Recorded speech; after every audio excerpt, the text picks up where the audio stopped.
Selesai. Baik, terima kasih Mas Bambang. Hari ini ada yang tidak hadir? Nihil ya, luar biasa ya kelas 10B ini. Kemudian gimana nih kabar kalian anak-anak hari ini? Alhamdulillah. Sudah makan siang semuanya? Sudah. Bagus sekali. Ada yang mengantuk? Sedikit. Baik. Nanti untuk hari ini Ibu minta anak-anak sekalian untuk fokus dan konsentrasi sebentar selama 2 jam untuk mengikuti pembelajaran bahasa Indonesia ya. Siap? Siap. Baik. Nah, kemarin kita sudah belajar tentang bagaimana menyusun mosi dan juga menyusun pendapat ya anak-anak. Ya. Ada pertanyaan tentang materi kemarin? Tidak ada ya. Nah, sekarang kita akan belajar tentang bagaimana menyimpulkan debat ya secara lisan ya untuk menemukan esensi dari debat. Nanti ada beberapa teknik dalam menyimpulkan isi debat anak-anak. Di sini sudah ada yang pernah menjadi moderator dan ini menyampaikan kesimpulan. Bagian. Bagaimana itu Mbak pengalamannya? Ya, penuh tantangan, Bu. Penuh tantangan ya. Nanti kita belajar bersama-sama ya anak-anak. Nah sebelum itu kita rileks sejenak nih. Tadi yang ngantuk biar peregangan sedikit. Ibu punya satu kata-kata tadi yang ngantuk Mbak Yuli, silakan dibaca. Jika kamu tidak membayangkannya, tidak akan ada yang terjadi. John Green Pemberton. Ya, ini salah satu kata-kata dari John Green ya. Pemberton itu adalah sebuah buku yang sudah difilmkan juga ya tentang sebuah kota fiktif gitu ya, kota kertas begitu teman-teman. Nah ini jika kamu tidak membayangkannya, maka tidak akan ada yang terjadi. Berarti kalau misalnya kita punya mimpi, punya cita-cita, kita harus membayangkannya, memprediksi, kemudian menentukan target-target yang harus kita capai dan kita lakukan. Baik. Bu, dia menertawakan saya. Aduh, ya ampun Mbak Faiza, tidak boleh ya. Itu ya jawabannya Mbak Yuli itu tidak salah juga ya. Cuma ya jangan ditertawakan terlalu ini ya. Baik. Nah, menyimpulkan debat. Nah, menyimpulkan debat adalah tahapan terakhir ya dari setelah ada mosi, kemudian ada debat, tim pro, tim kontra nanti akan disimpulkan ya hasilnya. Nah, baik tim afirmasi maupun tim oposisi akan menyampaikan simpulan dan simpulan tersebut dirumuskan berdasarkan pendapat dan argumen yang telah disampaikan sebelumnya. Simpulan dapat juga disebut dengan hasil dari pembicaraan. Jadi tentunya di sini teman-teman nantinya harus bisa menyimpulkan inti debat ya. Ya? Ya, Bu. Nah, ada yang mau membaca paragraf yang kedua? Mbak Anggi, silakan. Yang kedua, Bu. Ya, paragraf yang kedua. Penalaran yang digunakan dalam kesimpulan debat termasuk dalam penalaran induktif. Ada 3 cara untuk menarik kesimpulan dan penalaran induktif, yaitu A. Generalisasi, analogi, dan juga sebab akibat. Baik, jadi nanti ada 3 ya. Ada 3 teknik bisa dibilang seperti itu. Yang pertama generalisasi, yang kedua analogi, dan yang ketiga sebab akibat. Nah, generalisasi itu kira-kira apa? Secara umum. Ya, secara umum ya dari hal-hal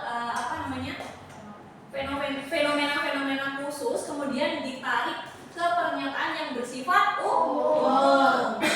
Yang kedua analogi. Analogi perbandingan, benar sekali Mbak Faiza. Ya, jadi bisa dibilang diperbandingkan dengan sesuatu yang sama ya, yang relevan atau bisa dibilang memiliki kesamaan dari segi fungsi, ciri-ciri, apalagi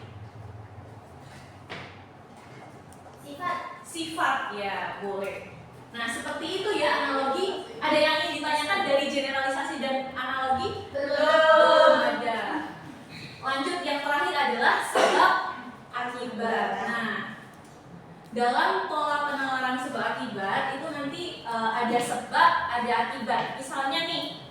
bencana banjir, ya. Kita berdebat tentang bencana banjir. Ada tim pro misalnya setuju dengan keadaan banjir itu dikarenakan masyarakat yang membuang sampah sembarangan. Tapi ternyata tim kontra tidak setuju. Ternyata itu bukan salahnya masyarakat, tetapi salahnya pemerintah yang tidak Membuat saluran air dengan baik, Bu. Iya, tidak membuat saluran air dengan baik, ya. Seperti itu. Jadi ada sebab, ada akibat, ya. Nah, ini ditarik kesimpulannya dari hal tersebut. Ada yang masih bingung? Tidak. Lanjut, Bu. Baik, kita lanjut. Ini contohnya, ya. Silahkan dibaca 3 menit. Sudah, Bu. Sudah? Kalau sudah, Ibu bagikan LKPD ini untuk 3 kelompok, ya. Untuk 3 kelompok, silahkan dikerjakan. Itu ada 3 paragraf yang masing-masing kelompok paragrafnya berbeda. Silahkan dianalisis. Apakah itu termasuk teknik penarikan kesimpulan dengan cara generalisasi atau dengan cara analogi atau sebab akibat. Kalau misalnya ada kesulitan, silakan bisa ditanyakan ke Ibu. Bisa dimengerti anak-anak? Bisa.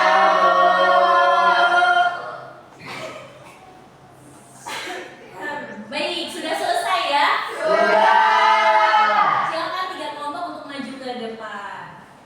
Semuanya bareng, Bu.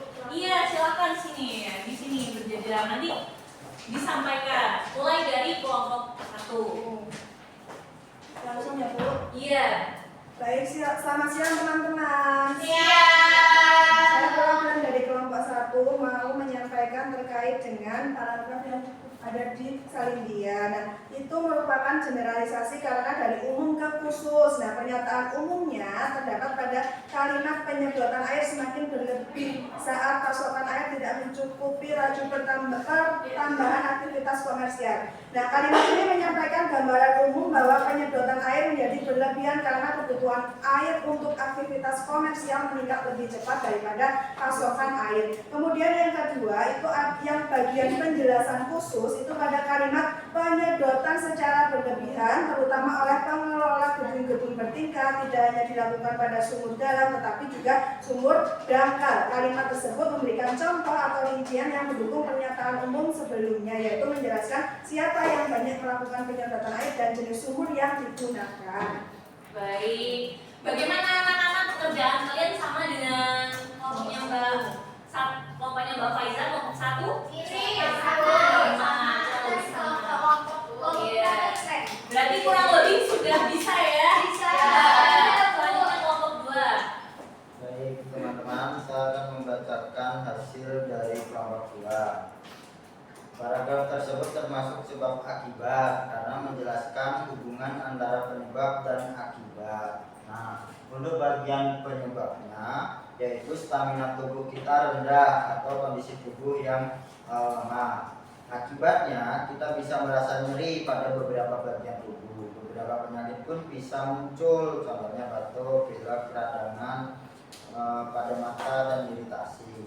Hubungan sebab dan akibat dalam paragraf dapat diringkas sebagai berikut, yaitu stamina tubuh rendah itu sebagai penyebabnya. Kemudian untuk akibatnya tubuh terasa nyeri dan muncul berbagai penyakit seperti batuk, pilek, iritasi serta peradangan mata.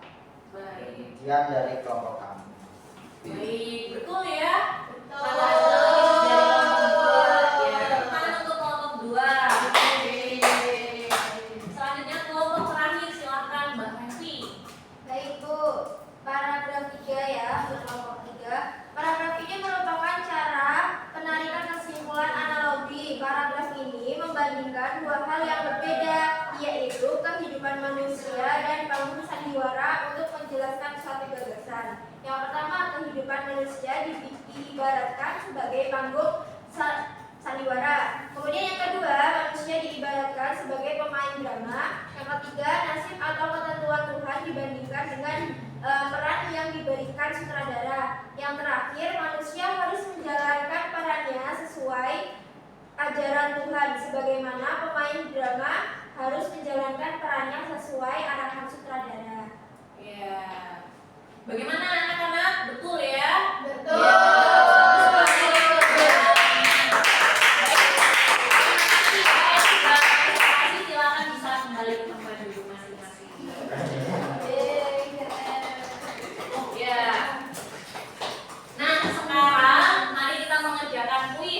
bisa ditindak ya teman-teman. Ini kode QR yang ada di samping ya. Sudah? Sudah. Ya silakan dikerjakan PR-nya 10 soal. Ya Bu. Sudah selesai? Sudah. Ada yang betul semua? Saya. Yang salah satu? Bagian salah berapa? Salah 2 malah. Salah 2 ya. Tidak apa-apa ya. Yang belum benar semua jangan berkecil hati karena besok di pertemuan selanjutnya atau di kuis-kuis selanjutnya semoga bisa betul semua. Nah, sekarang refleksi ya teman-teman. Bagaimana pembelajaran bahasa Indonesia hari ini tentang apa tadi? Generalisasi